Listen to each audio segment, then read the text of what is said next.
Bueno, gurizada, tudo tranquilo? Como é que vocês estão? Vocês estão bem? Eu espero que todos vocês estejam bem. Mais um vídeo aqui para o nosso canal e mais um bate-papo teológico. Hoje com uma fera da teontologia no Brasil, professor Luiz Eduardo, que vai contar um pouquinho de como ele conheceu a teontologia bíblica, a doutrina da Trindade e como é participar de tantos debates levando a fé bíblica do ser de Deus, da teontologia bíblica apresentada nas Sagradas Escrituras. Mas antes disso, curta, compartilha, comenta, inscreva-se no canal, ativa o sininho para receber as notificações. Dito isso, professor Luiz Eduardo, tudo com o senhor, apresente para os irmãos aí, diga de onde fala, qual a sua igreja, qual a sua confissão de fé e dentro da teontologia bíblica, o que o senhor defende.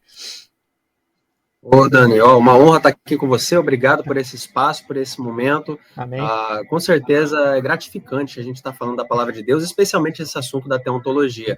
Eu sou aqui de Mato Grosso, eu sou da Igreja Adventista da Promessa, né? Ela é diferente do Sétimo Dia, eu sempre faço essa diferença, a gente tem vários pontos aí diferentes, mas somos uma igreja que crê, inclusive, na Trindade Divina, e isso tem sido um dos caminhos aí muito gratificantes na nossa jornada.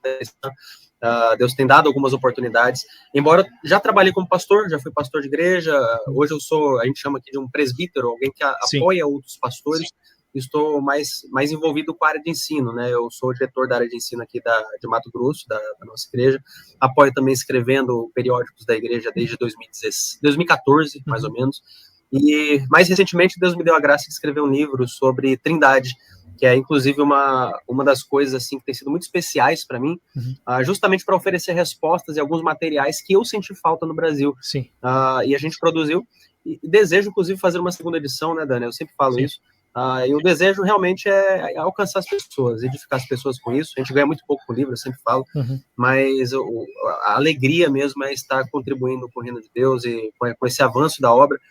Haja vista, né, Dani? Lá no meu canal a gente já tem visto alguns frutos, inclusive algumas pessoas agradecendo, pessoas firmando a fé.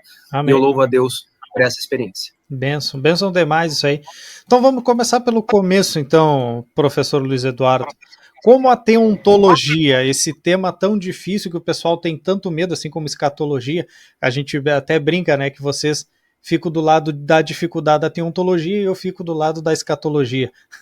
Dentro da teontologia, como ela chegou até o Luiz Eduardo? Como que foi esses primeiros contatos? Perfeito. Até esqueci de falar, né, Dani? O pessoal fala professor, às vezes o pessoal questiona, né? Eu vejo alguns questionando. Realmente sou professor, né, da nossa faculdade da igreja. Hoje é centro de estudos.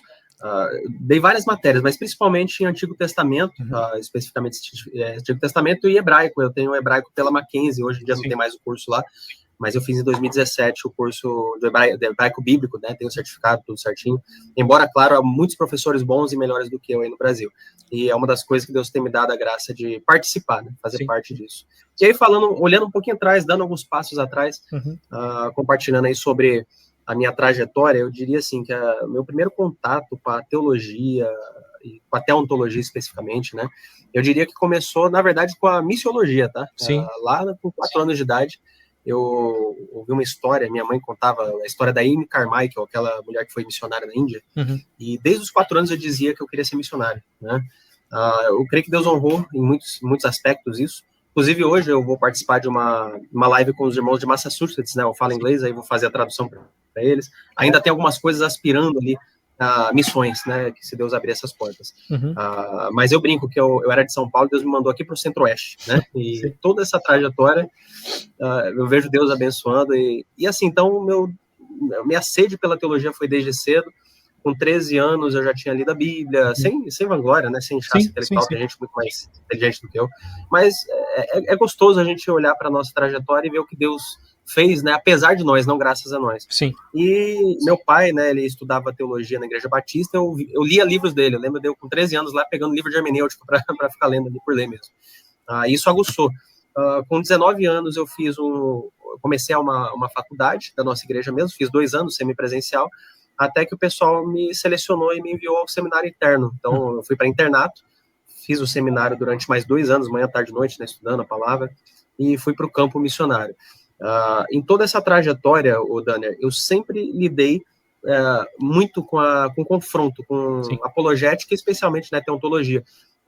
Eu lembro desde o ensino médio já conversando com algumas pessoas, alguns mormons, por exemplo, que já questionavam questões ali sobre a pessoa de Cristo e tal, vocês sabem como é que é. Sim. E isso sempre me levou a tentar me aprofundar mais na escritura e trazer respostas a coisas que eu não via as pessoas trazendo. Principalmente naquela época que não tinha tanto a internet, então tinha muita coisa que as pessoas não tinham resposta sobre isso. Mas uma coisa que me impactou, Daniel, foi com, acho que 19, 20 anos, lá em 2009, 2010, em que eu comecei realmente a faculdade, como eu havia dito, né, no semipresencial ainda, antes de ir para o seminário. O primeiro livro, eu lembro assim, que eu peguei assim, para ler mesmo, de teologia sistemática, foi sobre cristologia e pneumatologia.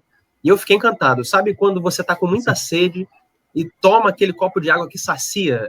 Essa era a sensação que eu tinha cada vez que eu entrava na escritura, estudava teologia sistemática, comparava textos. E lá eu já via refutações a, por exemplo, argumentos de Testemunhas de Jeová e outras seitas que negam o Cristo.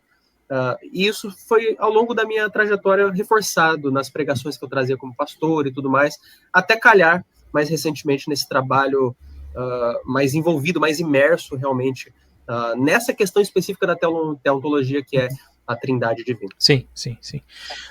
Legal, tu falou que o primeiro livro que tu leu, um dos primeiros, foi sobre hermenêutica.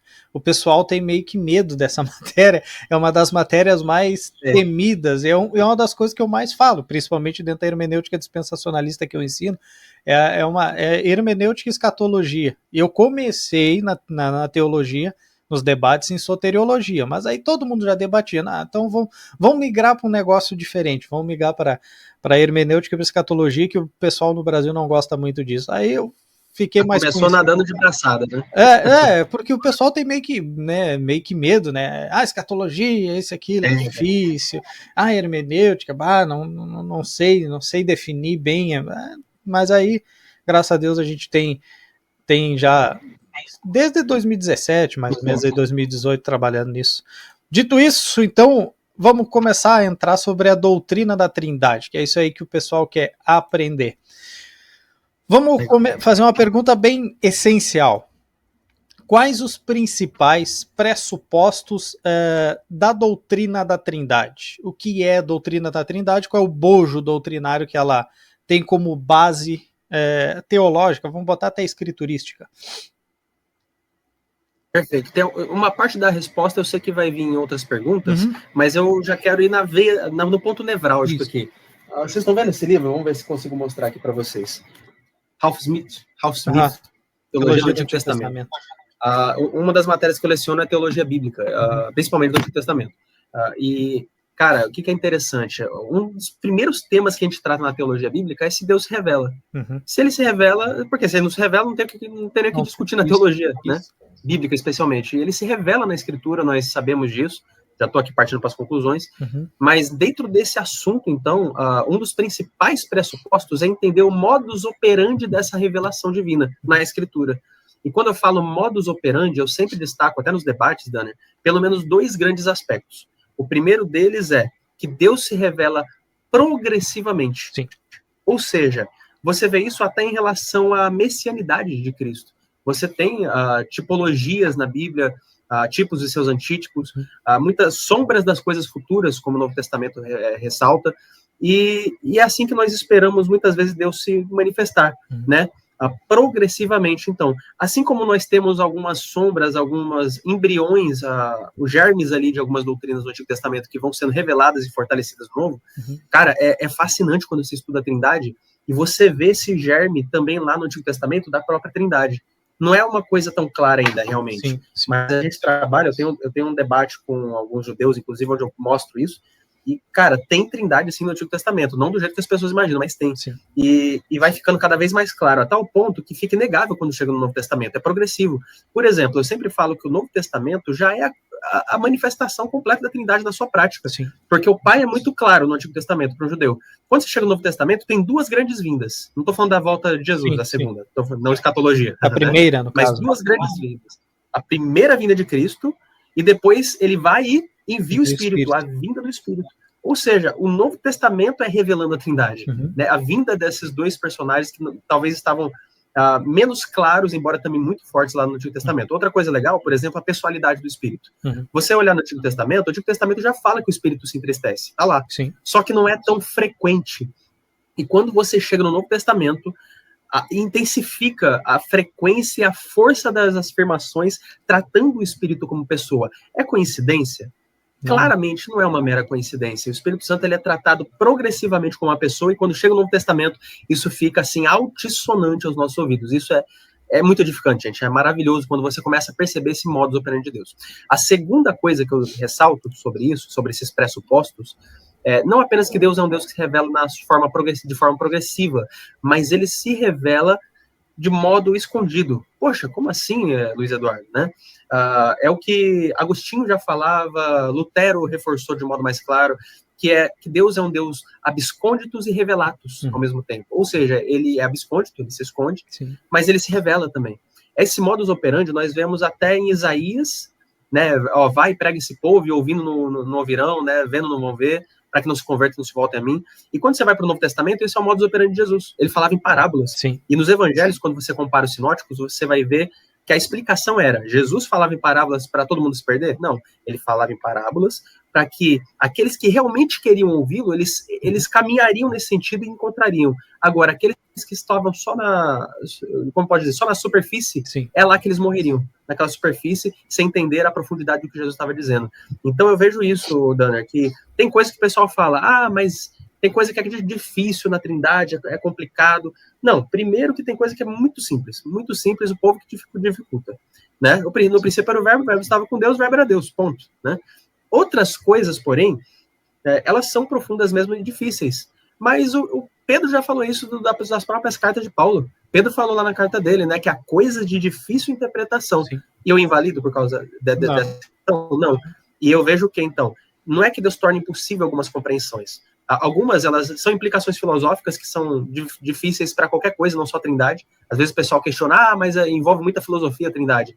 Cara, você crer na eternidade de Deus, na onipresença, na onisciência, envolve um punhado pesado de filosofia. É que as pessoas, se você estudar a filosofia do tempo, por exemplo, como o Dr. William N. Craig fala, aqui nesse livro, deixa eu ver se eu acho para vocês. Não vou ter... Aqui, ó. Vamos ver se eu não vou derrubar tudo aqui para... Ok, ó. A razão da nossa fé. Cara, o que esse cara fala de teologia do tempo, filosofia do tempo, é a coisa que eu sempre falo, é para você parar numa página aqui e ficar meia hora pensando, sabe? E aí, é só a Trindade que é complexa? Não, tudo que diz respeito ao ser de Deus traz muita coisa profunda, gente. Então não é só a Trindade, não, já começa por aí. Sim. Há coisa de difícil interpretação, sim, mas a coisa é simples. O evangelho é simples, que até uma criança entende, e que nós ainda passaremos o resto da nossa vida tentando entender as suas nuances. E é isso que eu falo, então, ele se revela e se esconde, mas é como se ele colocasse barricadas, não para impedir que nós cheguemos a ele, mas que nós passemos pelo processo do conhecimento, porque a teologia bíblica, que mais uma vez é uma aula que eu deleciono, eu sempre falo isso para os alunos, Deus ele poderia ter feito uma teologia sistemática, e falado, é assim, assim, assim, mas não, ele se revelou na história. Ele fez questão de se revelar na história de modo natural, e a gente passa, então, por um processo de busca, que eu até imagino, Danner, se fosse tão, assim, papinha, se fosse tudo assim, entregue de mão beijada, talvez a gente não estivesse debruçado sobre a Escritura, dentro do plano eterno dele, do jeito que nós estamos hoje. Eu imagino que isso faça parte do plano de Deus, realmente. Sim, com certeza. A própria Escritura trabalha, né? Buscareis e me achareis quando me buscar de todo o vosso coração. Então, a busca incessante por Deus, faz com que a gente cave em locais, digamos assim, que normalmente a gente não vai. E eu vejo um problema também, principalmente hoje em dia, as pessoas querendo racionalizar Deus, no sentido de tentar definir Deus racionalizando. A maioria das heresias que a gente vê no campo da teontologia, elas se dão por tentar racionalizar e tentar colocar Deus dentro de uma caixa. Não, Deus é assim, é X, Y e Z. Meu filho, nós estamos falando de um ser infinito, insondável, incalculável, que habita numa luz inacessível. A maioria das heresias, elas nascem porque elas tentam explicar coisas que não tem como explicar. A própria teologia, como diz Deuteronômio 29, as coisas encobertas, elas pertencem ao Senhor. As reveladas tá na Escritura, tá claro, todo mundo consegue entender. Só que o pessoal, ele quer ir além do que a nossa capacidade humana, intelectual e até espiritual de compreender as coisas, principalmente de Deus, eles querem ir além. Isso é um problema que eu vejo. Na grande maioria vamos botar os nomes corretos, das seitas dentro do campo da teontologia. Isso aí, Dani. E essencialmente isso é um esforço reducionista. Por que eu digo reducionista? Você, em vez de aceitar o todo da Bíblia, aceitar o Deus como se revela na Bíblia, você reduz a alguns conceitos lógicos aos quais você se apega, e aí você fica com uma parte e nega a outra, né? Para evitar alguns paradoxos, às vezes, ou até alguns mistérios que envolvem o que Deus está revelando de fato. Sim. Um dos problemas dos embates que eu tive um ano atrás, mais ou menos, com o pessoal da morfia foi exatamente isso. Eles querem esquadrinhar o ser de Deus, e tentando esquadrinhar o ser de Deus, eles caem em algumas heresias que inclusive já foram combatidas ao longo da história da igreja. Mas fazer o quê? Bom, nada é novo debaixo do sol, né? São heresias velhas com roupagens novas. É uma coisa incrível. Vamos para uma próxima pergunta, então. O pessoal, ele sempre pede texto base. A gente sabe que dentro da teologia bíblica, texto base não é tão importante assim. Tá? A teologia bíblica trabalha com o que o autor disse dentro do contexto, aquilo lá. Mas existem alguns textos provas, vamos botar assim, que tu olha para o texto e diz assim, cara, é inegável, sobre a doutrina da Trindade, ou ela é somente uma construção teológica e filosófica? No sentido de ser só filosófica mesmo, que é uma das acusações que é trabalhada sobre a doutrina da Trindade. Perfeito, Dani. De fato, uma coisa que eu sempre explico quando eu vou falar isso é o seguinte: eu não espero encontrar na Bíblia uma teologia sistemática. Sim. Como a gente falou, Deus se revelou naturalmente. Então, termos técnicos não estão lá, não está escrito Trindade. Assim como não está escrito Bíblia, assim Sim. como não está escrito, como pode dizer, infralapsarianismo e outras coisas mais. Sim. Então, o que a gente tem que verificar é se esses termos correspondem, eles foram cunhados depois de forma sistemática, mas se eles correspondem ao que Deus revelou na Bíblia. Então, o que nós estamos procurando, na verdade, são fundamentos. Os fundamentos estão lá. E sim, quais são os 3 fundamentos da Trindade, pessoal? Só para quem não está acostumado. São 3. Eu gosto sempre de usar o Dr. James White, ele explica muito bem essas coisas.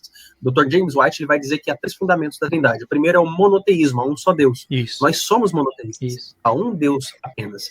O segundo fundamento é que o ser de Deus ele é composto de 3 pessoas divinas. Isso nós vemos também na Escritura. O terceiro fundamento é que cada pessoa é de modo pleno Deus. Não é metade, não é um terço mais um terço mais um terço, não. Então, é de fato, plenamente Deus. Esses 3 fundamentos nós encontramos fartamente, gente, em textos que você nem imagina. Eu estou fazendo essa segunda edição do livro, Dan, eu pensei que eu já tinha encontrado muita coisa. Tem algumas coisas aqui, meu irmão, que a gente fica, assim, fascinado. E, claro, coisas que a gente vai estudando de outros comentaristas, mas algumas poucas, porque, como a gente falou, nada de novo debaixo do sol, que a gente já falou, o pessoal já discutiu lá, a patrística já falou há muito tempo, mas algumas coisas também que quase ninguém, ou até ninguém tem falado, sabe? Eu tenho ficado muito feliz em encontrar alguns textos assim, que são pouquíssimos ou até não comentados sobre a Trindade. Sim. Mas, sim, então, gente, tem muito texto. Vamos pegar algumas coisas que mostram, então, a Trindade, respondendo objetivamente a pergunta do Danner. Ela é uma teologia filosófica somente? Não, ela é bíblica. Eu vou dar um exemplo aqui. Não sei se você consegue abrir para a gente, Danner, senão só cito. Apocalipse, capítulo 1, por exemplo. Deixa eu ver aqui. É que eu tô com o The Word e às vezes ele dá uma travada aqui. Deixa eu ver rapidão. Eu uso muito The Word também. Deixa eu ver aqui. Vamos ver se ela abre. The Word. The Word, capítulo 1, Apocalipse 1, versículo 4. Vamos lá para baixo. Apocalipse 1, verso de número 4. Deixa eu só botar aqui numa... Eu gosto da King James, tá? Não tem problema. Ou LTP, ou ACF. Vamos para ACF que fica mais fácil. Apocalipse 1:4. João, as 7 igrejas que estão na Ásia, graça e paz seja convosco, da parte daquele que é, que era e que há de vir, e dos 7 espíritos que estão diante do seu trono. Aí vai para o 5 agora. 5 diz: e da parte de Jesus Cristo, que é a fiel testemunha, primogênito dentre os mortos e príncipe dos reis da terra, aquele que nos amou e em seu sangue nos lavou dos nossos pecados. Gente, acabou, tá aí. O pessoal a gente não vê muito na internet o pessoal falando isso, mas esse texto assim é muito forte em relação à Trindade, é inquestionável. Sim. Por quê? Ele usa o termo apó no grego. Em regra, você sempre vai ver ele sendo usado para pessoas. Por exemplo, quando eles estão começando uma saudação da parte de Deus Pai e de Jesus Cristo. A pessoa sempre questiona, cadê o Espírito, né? Tem várias formas de explicar isso. Mas eu só rebato, a primeira coisa, só rebater a Apocalipse. Assim como da parte é sempre de uma pessoa, agora você vem Apocalipse mencionando a três, ou seja, já mostra que o Espírito Santo é uma pessoa, e mostrando claramente em pé de igualdade. Sim. Por quê? Ele está falando da parte de quem? Do Pai ali, da parte dos 7 espíritos, que é uma referência ao Espírito Santo, a gente vai ver isso por N correlações bíblicas. Ali é figura de linguagem, ele não é literal ali, a questão da escatologia, né? Tem muita coisa ali que é realmente figurativa. E o Cordeiro, que é Cristo, também. Sim. Então, da parte dos 3, cara, citou da parte, deixando claro que o Espírito Santo, inclusive, é uma pessoa, e isso aí é muito forte. Outra coisa legal, eu vou trazer algumas pouco conhecidas, tá, Dani? Em vez de repetir aquelas que são mais corriqueiras. Isaías 63, você consegue ler para nós o versículo 7, depois a gente lê, pode ir direto, do 7 ao 10. Isaías 63. Isaías 63. Verso Será 7? que nós encontramos um embrião da Trindade, alguma coisa em relação à Trindade no Antigo Testamento? Tem também, gente, eu vou mostrar só uma. Esse aqui, quem explica bem é o Dr. Michael Heiser. Tá? Também pouca tradução que a gente tem dele aqui no Brasil. 63, 7, né? Isso, do 7 em diante, até o 10. As benignidades do Senhor mencionarei, e os muitos louvores conforme tudo quanto o Senhor nos concedeu, e grande bondade para com a casa de Israel, que usou com eles segundo as suas misericórdias e segundo a multidão das suas benignidades. Porque dizia, certamente eles serão meu povo, filhos que não mentirão, assim ele fez o seu Salvador. Em toda a angústia deles foi angustiado, e o anjo da sua presença os salvou. Pelo seu amor e pela sua compaixão os remiu, e os tomou e os conduziu todos os dias da antiguidade. Mas eles foram rebeldes e contristaram o seu Espírito Santo. Por isso, se lhes tornou em inimigo, e ele mesmo pelejou contra eles. Show. Se você, caro ouvinte, percebeu agora, prestou atenção no texto, presta atenção, o versículo 7 mencionou 3 vezes Senhor. Será que é coincidência? As benignidades do Senhor mencionarei, os louvores do Senhor, conforme tudo que o Senhor nos concedeu, 3 vezes. Não é uma menção triádica falando da Trindade, né? Será? Vamos continuar lendo. Aí, conforme foi lido aí, se vocês prestaram bastante atenção, em toda a angústia deles, ele foi angustiado. Quem? O Pai, Deus. E o anjo da sua presença o salvou. Opa, Jesus. Cara, Jesus, calma aí. É Jesus pré-encarnado aqui? Aí eu recomendo os meus debates com a Tafona, né, Dani? Tem 3 séries de debates onde eu explico que o anjo do Senhor é Jesus ali pré-encarnado por N motivos. Tem muita coisa, muita gente. Pode colocar entre nós, valeria a pena uma live só para falar sobre isso. Então aqui, o Pai, o Filho, e aí chega no 10, mas eles foram rebeldes e contristaram o Espírito Santo. 3. Vamos contar? Quantas vezes apareceu o Senhor? 1, 2, 3. Quantos que aparece aqui? 1, 2, 3, né? O Pai, o Filho e o Espírito. E ainda fala no 10 que contristaram o Espírito, porque ele é uma pessoa que pode ser contristada. Isso é verdade. Gente, é muito forte. Tem muita gente que, até por desconhecer, a teontologia, ela é uma das doutrinas que ela é menos estudada. Se a gente pudesse elencar um top 3 de não tão estudadas, certamente teontologia, depois cristologia e depois escatologia. É a tríade das doutrinas não estudadas da sistemática cristã. A grande problemática do cristianismo, principalmente aqui no Brasil, é isso. Quer trabalhar mais alguns textos ou podemos partir para as próximas indagações? Sim, como a gente está falando da Trindade como um todo, porque tem muitos textos que mostram a divindade de Cristo, né? Sobre a divindade do Espírito. Tem muita coisa legal, mas eu acho que o mais forte é simplesmente mostrar que ele é uma pessoa. Sim. Porque quando você mostra que é uma pessoa, já está claro que ele é Deus. Então, o esforço maior é mostrar que o Espírito Santo é uma pessoa. Mas como a gente está falando da tríade aí, né? Na verdade, os 3, Pai, Filho e Espírito Santo, tem outro texto que eu acho muito bonito, que foi arquitetado por Paulo lá em Efésios, capítulo 1, do 3 ao 14. Vou só mencionar aqui. Porque existe uma estrutura muito bonita lá. Você tem bendito seja o Deus e Pai, né? Aí fala no versículo 3. E você vê que o foco dele está falando realmente de Deus ter, né, nos abençoado através de Cristo tal, e nos predestinou. Então tá vendo que os verbos se referem a Deus Pai, tá focando ele. Aí no versículo 6 ele termina assim: para louvor da glória de sua graça. Sim. Quando ele chega no 7, ele muda. Eu estou mostrando uma mensagem expositiva aqui, tá? Ele vai destrinchando a perícope. No versículo 7 ele começa a falar de Jesus, com mais foco. Em quem temos a redenção pelo seu sangue. Aí fala de Jesus, fala. Quando chega no 12, com o fim de sermos para louvor da sua glória. Opa, já vimos essa expressão antes. Sim. Continua lendo. No versículo 13, agora ele vai falar que fomos selados pelo Espírito Santo da promessa, com o Espírito Santo da promessa, na segunda parte do versículo. Agora está falando da terceira pessoa. E acredite, é isso aí, ele fecha de novo com o mesmo mote no versículo 14, para louvor da sua glória. Presta atenção, ele falou do Pai, do 3 ao 5 com foco no Pai, aliás, 3 ao 6 com foco no Pai, aí termina, para louvor da glória e da sua graça.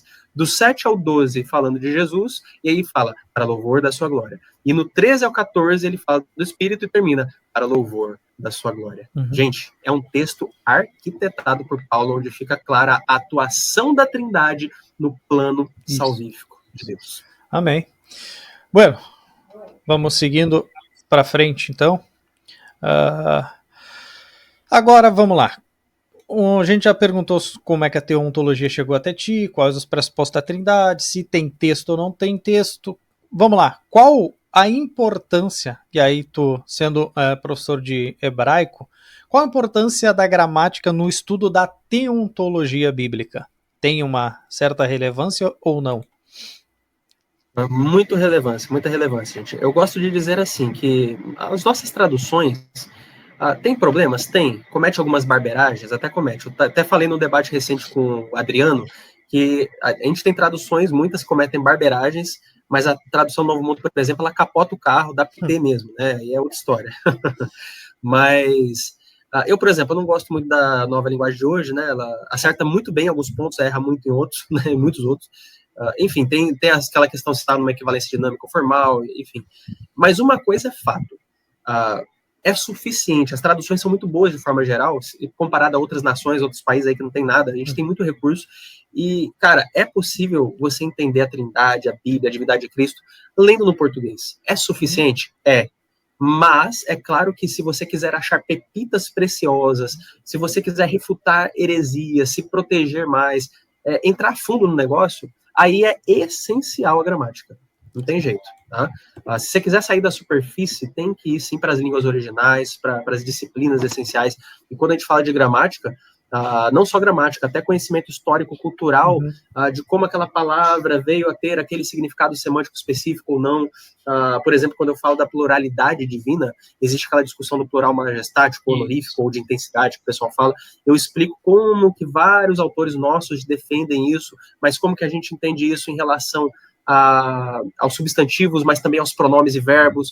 Então, são coisas em que você começa a ver que não é tão simples, não é tão trivial. Realmente existem, parece que lampejos que apontam para a Trindade, ainda que tenha alguma questão linguística por trás ali, sim, né?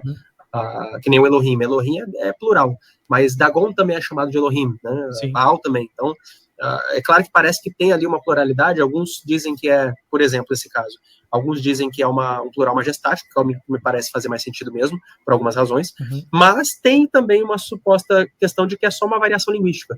Por exemplo, a palavra vida, em hebraico, é Rai, você vai encontrar Haim, im, com terminação, sufixação plural, que são vidas. E existe uma majestade na vida? Não necessariamente. Então, parece que às vezes é só uma variação da língua também. Então, são especulações até certo ponto, tá, Dani? Às vezes a gente confia muito. É importante, sim, a gente que não conhece a fundo quando está começando a estudar.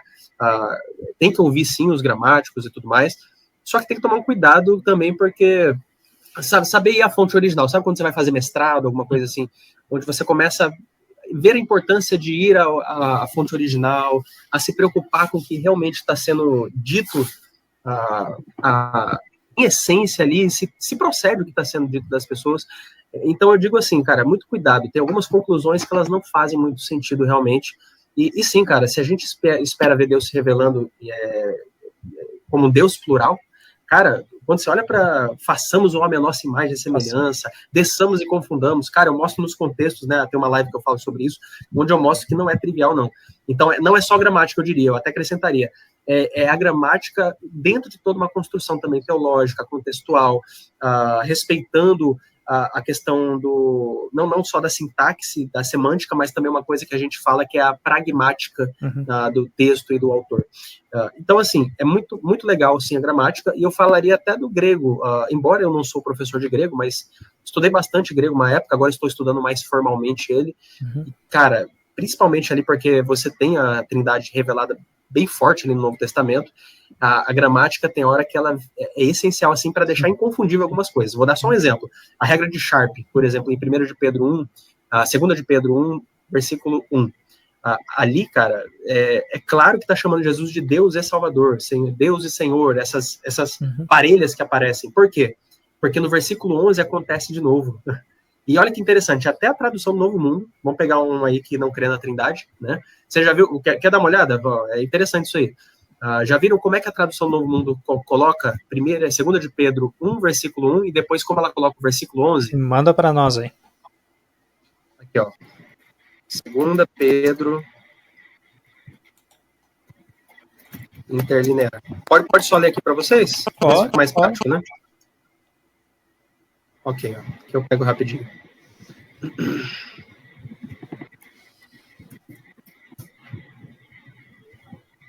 Ok, então, ó, abri aqui na tradução Novo Mundo, lá no site do Jehovah Witnesses, né, o site da Testemunha de Jeová, e aí ele diz assim, 2 de Pedro 1, por meio da justiça do nosso Deus e do Salvador Jesus Cristo. Ele separou os termos, mas ali em grego não tem edo, né, eles dizem que tem uma regra que está falando de duas pessoas ali, né, teria que ter, claro para nós. Teria que ter até uma conjunção aditiva ali, teria que ter um kai ali para fazer essa tradução deles.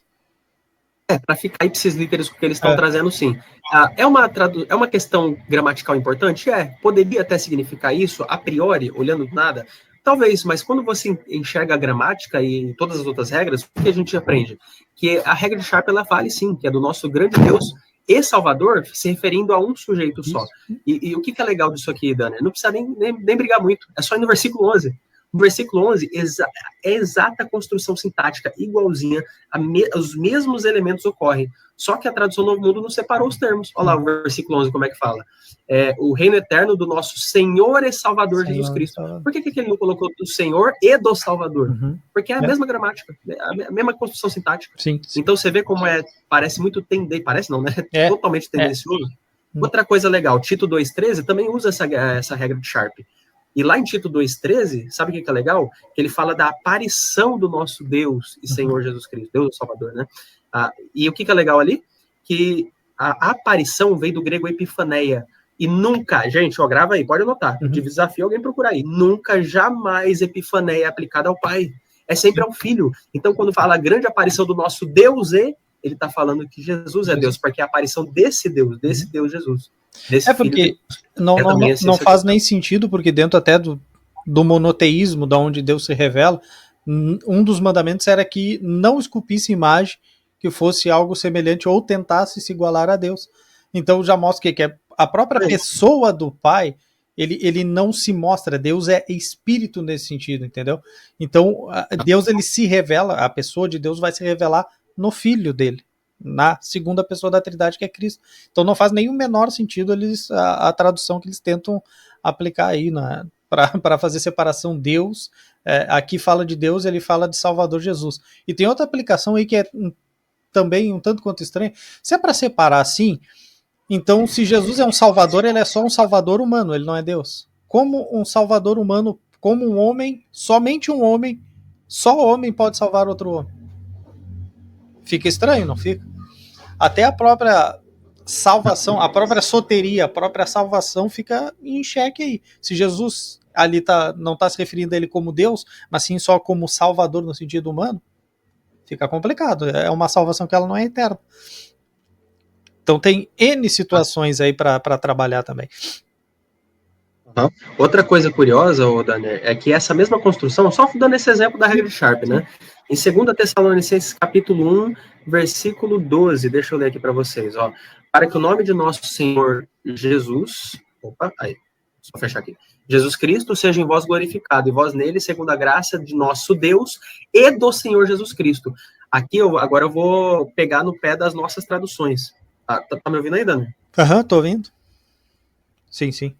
Ok. Tá vindo uma chuva bem pesada aqui, tá? Pode ser que dê uma instabilidade aqui para mim. Mas tá conseguindo me ouvir, né? Tô, 100%. Tô voltando. Beleza. Gente, tá caindo o mundo aqui. Pode ser que dê mais algumas instabilidades, viu? A chuva bem forte vindo aqui. Mas é isso. Então eu estava dizendo sobre 2 Tessalonicenses 1, correto? Isso. Versículo 12. Aí eu vou pegar no pé aqui da maioria das nossas traduções. Ele separa os termos ali, Dani. Mas ali é a mesma construção. Ali é a mesma construção. E aí eu vou usar comentaristas bíblicos, ó. Eu tenho aqui, deixa eu até pegar para vocês, ó. É esse camarada, ó, Howard Marshall, tá? Howard Marshall, sim. Comentário bíblico, série Cultura Bíblica. Ele explica isso aqui, que esse texto de 2 Tessalonicenses, a gente não deveria estar traduzindo, separando os termos, porque ali quando você lê, você pensa que é Deus e Jesus. Mas ali, ó, vou ler com base nele mesmo, que ali é mais um caso de Jesus estar sendo chamado de Deus, né? Com a regra de Sharp, com apoio em outros fatores textuais, por exemplo, né? Quando você lê ali na página 218, vou ler ipsis literis o que ele fala aqui. Olha lá. O que é incomum é a fraseologia. Então, ó, é incomum essa fraseologia para tentar separar os termos. Embora Paulo frequentemente ligue Deus e Jesus como as fontes das bênçãos espirituais, não coloca no outro texto os dois substantivos no genitivo, como apêndices da palavra graça.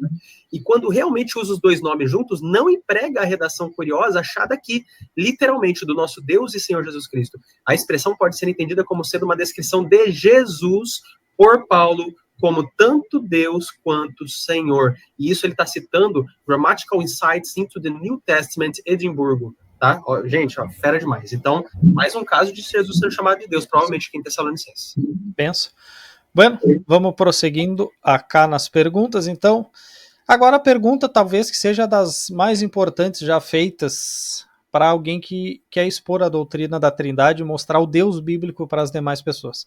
Qual é a importância da doutrina da Trindade para todo cristão ou para aquele que diz ser cristão? Perfeito. Gente, é essencial, é essencial. Algumas coisas eu diria assim, Dani, entender questões mais profundas, filosóficas, o que é pericorese, por exemplo, né? Cara, você vai perder a salvação por não entender o que é pericorese, né? Até porque foi um termo posterior e sistemático. Mas existem elementos muito ligados à própria salvação. Por exemplo, como que um cara vai ser salvo em Jesus se ele não entendeu o preço pago na cruz por ele? Exatamente. Como que eu vou entender que o preço... Como é que eu sei o preço pago na cruz se eu estou negando a divindade de Cristo, cara? É absurdo. Então, assim, alguns elementos que estão aqui tangenciando ou até intrínsecos à doutrina da Trindade, eles são, sim, essenciais para a salvação. Porque quando eu nego eles, são problema. E outra coisa, mas o pessoal do Testamento não entendia. Não, eles viam como sombras, sim. E se Deus tivesse manifestado para eles lá atrás, eles teriam crido como nós. Aí que está a grande questão. Então, o problema hoje é Deus revelar isso e eu negar. Aí é um sério problema. Eu negar Deus como ele se revelou. Porque as pessoas do passado não negaram como ele se revelaria. Eles viram como sombras e queriam como sombras algumas coisas. Inclusive, a diferença, pensando só em Jesus, por exemplo, é que eles criam em algo que Deus faria. Nós cremos em algo que Deus fez. Eles olhavam para o futuro, nós olhamos para o passado. Mas eles acreditavam numa provisão que viria, a salvação que vem apenas do Senhor. Isso é formidável, Dani. Então, sim, a importância da doutrina da Trindade ela é essencial, até porque se Deus está se revelando sobre isso, já presume-se, claro, que é algo importante, porque ele revelou tantas coisas misteriosas que ele já guardou, né, provavelmente, então por que não levar a sério aquilo que Deus leva a sério? Amém, amém. Vamos dar prosseguimento, deixa eu ver quanto tempo temos aqui, temos 20 minutinhos no máximo, 17 minutinhos para trabalhar. Vamos lá, vamos para uma próxima pergunta um pouco mais quente agora. Qual o perigo das seitas que negam o trinitarianismo ou a doutrina da Trindade? Esse aí tem bastante. Em uma palavra simples, o grande perigo é negar a fé, é negar o Cristo, estar sem salvação e condenado ao inferno. Exato. Infelizmente. É por isso que eu debato na internet, Dani, porque eu sei que isso é uma evangelização mesmo para aqueles que estão nessas seitas. Sim.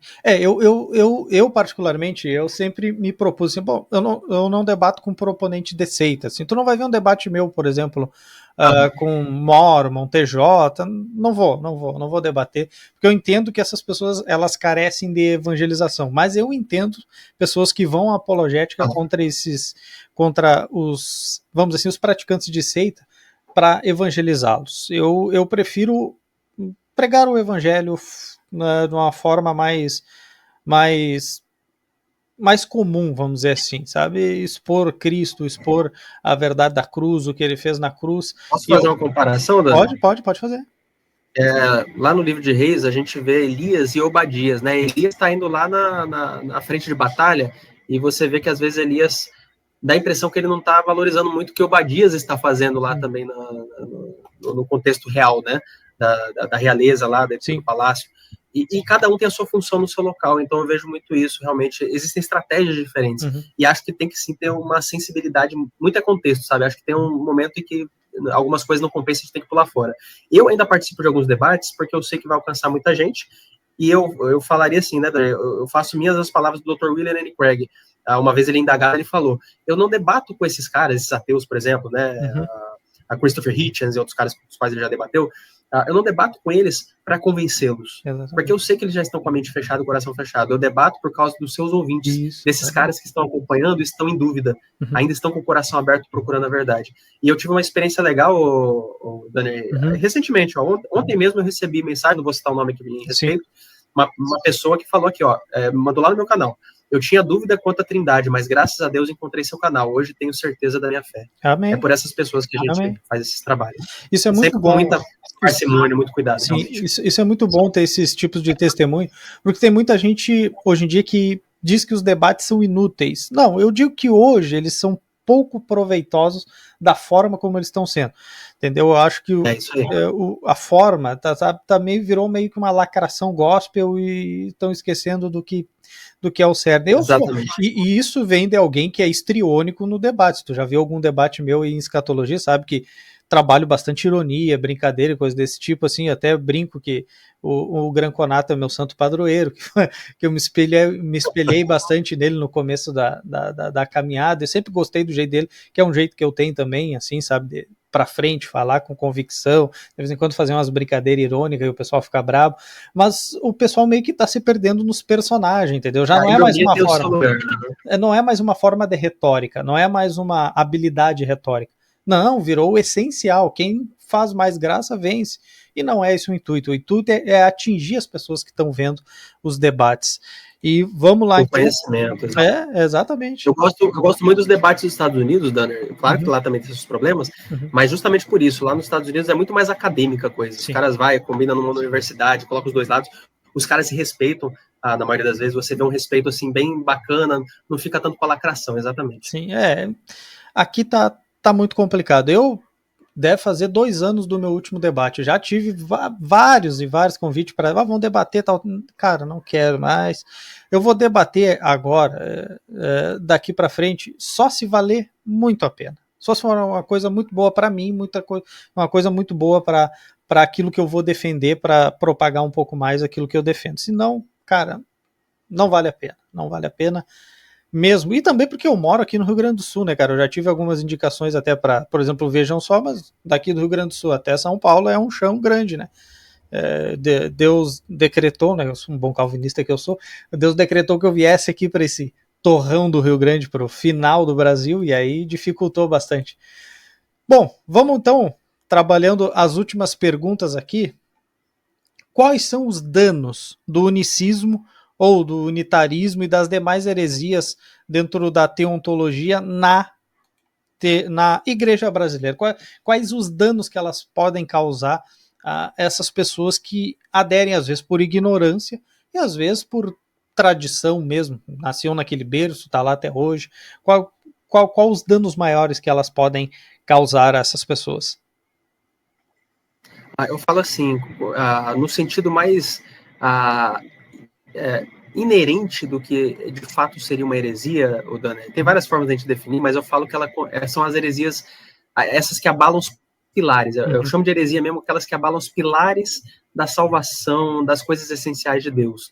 E tá aí o grande problema dessas seitas e das pessoas que abraçam esse tipo de cosmovisão, porque elas começam a negar o próprio evangelho, começam a negar essas coisas, e elas abalam, comprometem a própria salvação, Daniel, entende? Quer dizer então que pode ser que a pessoa que não crê na Trindade não tem salvação? Calma, deixa eu mostrar a própria Bíblia. Vamos lá em João 8:58, por exemplo? João 8:58 fala, antes que Abraão existisse, eu sou. Certo? Ok? Isso aí. E aí, quando você vai para João 13, por exemplo, João 13:19 fala, desde agora digo, antes que aconteça, para que quando acontecer, acrediteis que eu sou. Ali Jesus também está reclamando da divindade, sabe por quê, Dana? Ele fala, rina pistouzete, aí passa na frente, hot ego em mim. É a mesma citação de Isaías 43:10, mostrando que eu sou ali, é uma citação não tanto direta a Êxodo 3:14, também tem uma ligação direta, mas muito diretamente a Isaías 43, do Anihu, que também é a divindade ali, eu sou, é o Deus eu sou ali do Antigo Testamento. E os caras tentam até prelejar Jesus por isso. Sim. Então, ali é claro que quando Jesus está falando eu sou, desde o 8 até o 13, ainda está falando de divindade, certo? Sim. Certo, agora vem, prepara. João 8, versículo 24, está nesse meio, está nesse embrulho aqui. João 8:54, olha o que Jesus vai falar. Eu lhes disse que vocês morrerão em seus pecados se vocês não crerem que eu sou. De fato, morrereis em vossos pecados. Exatamente. Cara, vocês estão entendendo? Se a interpretação aqui está correta, se eu negar a divindade de Jesus, se eu negar a divindade de Cristo, eu morro nos meus pecados. Eu não entendi a salvação, eu não entendi o preço da cruz, eu estou negando Cristo. Então é esse o tipo de estrago que essas seitas fazem. É comprometer a salvação mesmo, sabe, Daniel? Aí alguns falam, mas e num lugar que não tá... A minha igreja, ela não é muito teológica, é uma igreja assim de esquina que abriu agora, eles não pensam muito nisso. Será que tem salvação aqui? Eu digo assim, cara, depende muito, porque às vezes você tem uma péssima igreja e um bom membro, né? Só que esse membro, ele está sendo prejudicado espiritualmente. Com certeza. Em vez de ele estar comendo comida saudável, ele está comendo fast food o final de semana todo. Vai fazer mal para ele. Mas não estou dizendo que ele vai perder a salvação. Pode ser que tenha gente ali que nega a fé, tem gente que não. Em outros lugares vai ficando mais complicado. Conforme você vai me apresentando, e essa seita aqui, e essa igreja aqui. Aí eu já vou falando, cara, é muito difícil o verdadeiro cristão estar ali dentro. Né? Então, esse é o tipo de problemas que nós encontramos e os tipos de danos que envolvem isso aí. Então, professor Luiz Eduardo, temos aí mais 10 minutinhos. Mensagem final para os irmãos que estão vendo aí, que querem conhecer mais desse Deus bíblico, esse Deus que nós servimos, o Deus trino revelado nas Sagradas Escrituras. Tragam uma mensagem final para eles de, sei lá, de esperança, de busca pela verdade. Fica a teu critério aí. Perfeito. Dana, confidenciando aí para você. Muitos anos atrás, eu perdi um familiar meu, né, muito próximo, meu pai, né? Sim. E na época eu estava no seminário, cara. Tava no seminário, foi bem difícil ainda continuar no seminário e tudo. E eu já estava sendo muito impactado com as mensagens do Paul Washer naquela época, da pregação chocante, lembra? Sim. Né? Eu fui um dessa geração aí que foi impactado com a mensagem dele. E eu lembro do caixão dele, cara, eu orando a Deus, falando, Senhor, eu preguei, inclusive, no dia do velório eu preguei, né? Preguei o evangelho lá para as pessoas que estavam, tudo. E na hora que a pá tava vindo em cima, cara, aí jogando e ouvindo o barulho da pá e tal, eu lembro até hoje eu falando, Senhor, eu vou te conhecer e proclamar quem tu és. Eu ficava repetindo isso, eu quero te conhecer e proclamar quem tu és. Daniel, eu vejo que Deus honrou esse desejo. Amém. Sabe aquela coisa, buscar-me-eis e me achareis se me buscar de todo o vosso coração? Oséias, conhecer e prosseguir e conhecer a Deus. Eu diria isso aí, caro ouvinte, faça isso. Deus honra quando a gente pede, não o que a gente quer, mas quando a gente começa a orar o que Ele quer que nós oremos. Quando nós pedimos o que Ele quer nos dar. E eu sinto, Daniel, o meu esforço aqui desse livro, para mim foi uma graça de Deus para minha vida. Tem outros homens muito mais inteligentes que poderiam ter feito. E sem querer fazer merchandise e tal, mas o meu livro, Daniel, eu conversei com vários teólogos, até onde eu vi, não existe ainda publicado, nem aqui nem fora, nenhum material que teve essa pegada até hoje. Eu até me assustei de que não existisse, porque eu produzi uma coisa que eu estava sentindo falta. Um comentário bíblico onde eu posso olhar e já ver a resposta. Eu consultar de Gênesis e Apocalipse. Inclusive, eu quero melhorar isso. Espero que outras pessoas melhores do que eu façam isso no futuro. Então, eu diria assim, caro ouvinte, busque a Deus. Busque e peça as coisas que Ele quer te dar. Por exemplo, conhecimento de Deus. Amém. Conhecimento, revelação divina. E essas coisas eu vejo que Deus tem honrado na minha vida e pode honrar na vida de todos nós. Não graças a nós, apesar de nós que somos vasos de barro onde Ele põe o tesouro dele, Daniel. Então eu louvo a Deus por isso, agradeço e espero que Deus me dê mais graça, é graça mesmo, para continuar fazendo esse trabalho. Cometo erros, sou humano, mas que o Cristo seja verdadeiramente conhecido. Eu acho que é o nosso grande propósito, proclamação do Evangelho, e que Deus seja louvado, só lhe deu glória. Amém. Que seja assim na vida de todos nós. Amém. Professor Luiz Eduardo, muito obrigado pela participação aqui no Bate-Papo Teológico. O senhor é o representante número 2 aqui, é o participante número 2. Primeiro foi o pastor Walter lá, que a gente acabou criando uma amizade lá, o lado histriônico dele aproximou as duas pessoas, e tu é a segunda pessoa e já trazendo um tema essencial aqui, que é a teontologia.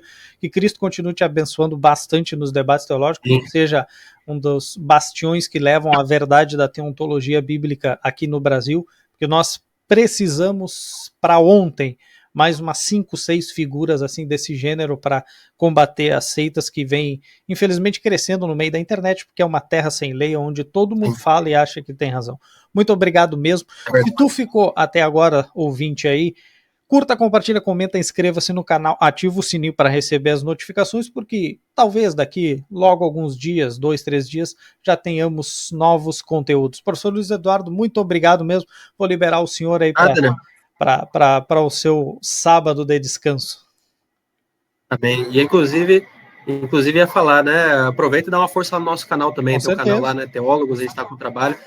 Tem muita coisa que eu ainda quero fazer lá, mas é um trabalho embrionário aí que eu espero que seja bênção para a vida das pessoas também. Amém. Se eu puder, inclusive, já está falando de hebraico, eu posso terminar com uma menção triádica lá de número 6, que é justamente a bênção sacerdotal. Não sei se vocês repararam, mas menciona 3 vezes Senhor lá, né? Isso. Então, gente, para a gente se despedir aqui, Yavarecha Adonai Veishmerecha, Yair Adonai Panavelecha Viruneca, Issa Adonai Panavelecha Veyasem Lecha Shalom.